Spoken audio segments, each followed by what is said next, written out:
Perting kulbadyo na ako nagbuhat na ni ako ang first nga wedding cake. 3 layer unta ni ako na lang dyan ni malibad ni Manong Inod ug ni Irene. Kailang gusto 3 layer, ingo 2 layer lang yun. Ana po nitang ga-order na unsa man kang orderan nga. Ko dili lagi ko anang 3 layer kay mahadlo ko kay first time di ako magbuhat og wedding cake no. So gikasal man gud si Ibit diri ang mo ko gihan nga pro president og si Madam Maricel. So mao po ning surprise ni Manong Inod ug ni Irene. Muna jud nako ani nga mapurma lang jud ni siya bisag di beta professional nga baker kay kani ako bida-bida rabi ani nga kuan kunuhay makabalo ko mo bake og cake o di sa kadugayan na kung kuan dikurit hala napurma raman mo giganahan man hinuong ko pagkakita sa resulta biga-bigaon man pug kaayo nga ako ang wedding cake ay pasadihang pagkahuman na akong dikurit hala ka diya kaigat kaatay jud na purma gyud itaw siyang wedding cake gyud.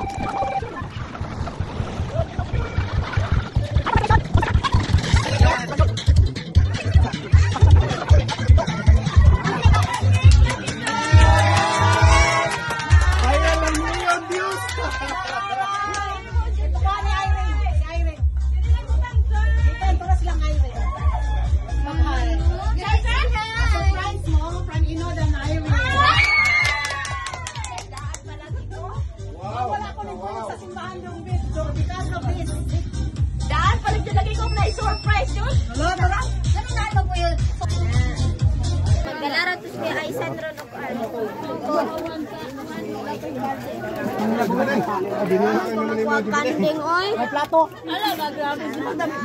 Wala ko kadrag din bunda.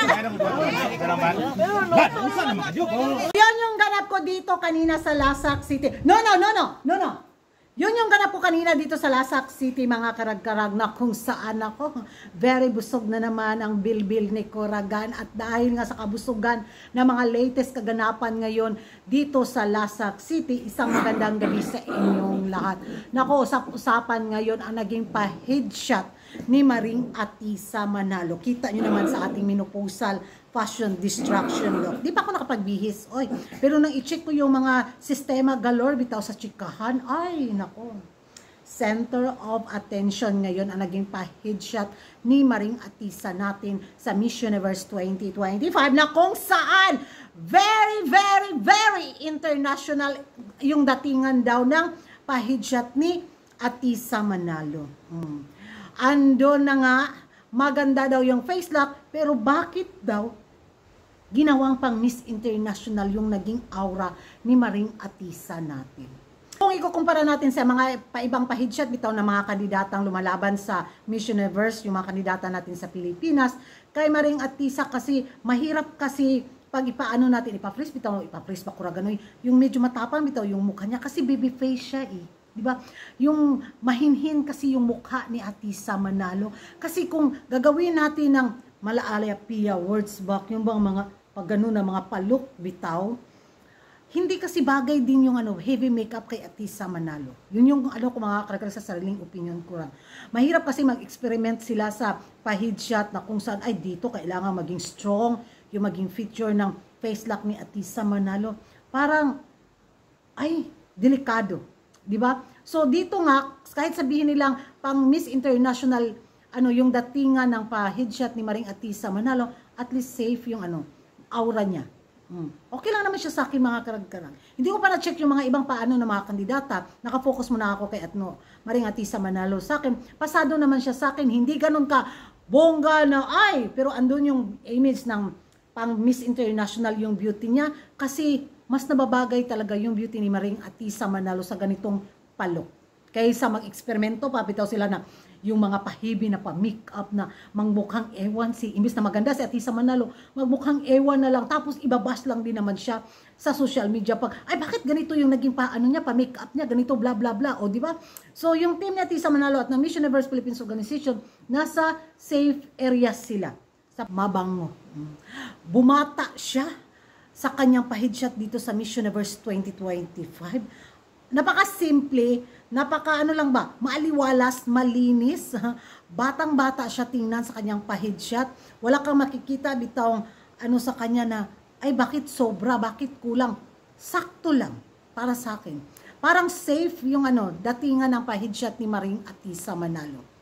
kumpara doon sa kanyang Miss Universe Philippines na pa-headshot, na kung saan nagustuhan ko din yung mga karag-karag, very mamahalin yung datingan ni Maring Atisa doon.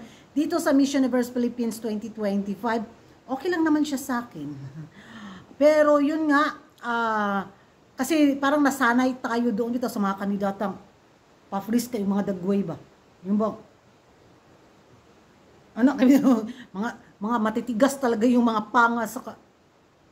Kaya Atisa kasi smooth yung ano niya, yung pa-headshot niya. So tungkol naman sa naging pa-outfit ni Maring Atisa natin sa pa-headshot na to, na nagsuot lang daw ng napakasimple, parang pambahay lang daw yung sinuot ni Maring Atisa. Well, in fairness naman, mas maganda pa naman yung paminoposal na pa-headshot na pa-outfit ko for today sa naging pa-outfit ni Maring Atisa natin. O, diba? Blue na tube. So yun yung mga hanas nila. Sana man lang daw pinaghandaan ng team ni Atisa Manalo at ng Miss Universe Philippines Organization yung mga pa-outfitan ba. Parang nasa safe side lang talaga sila, mga karkarag. Yun lang talaga ang ko, magiging opinion ko.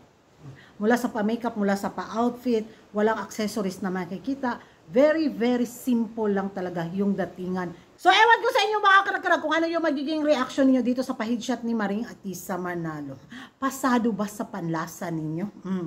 Mag-ingay tayo sa comment section at kung hindi ka pa nakapag-subscribe sa sa YouTube channel ko, don't forget to like and subscribe Kuragan Karag and hit the notification bell para updated kayo sa mga latest kaganapan at lit na intriga sa mundo ng beauty pageant. Kaya magpa-headshot po ko diri, menopausal headshot, Lasak City!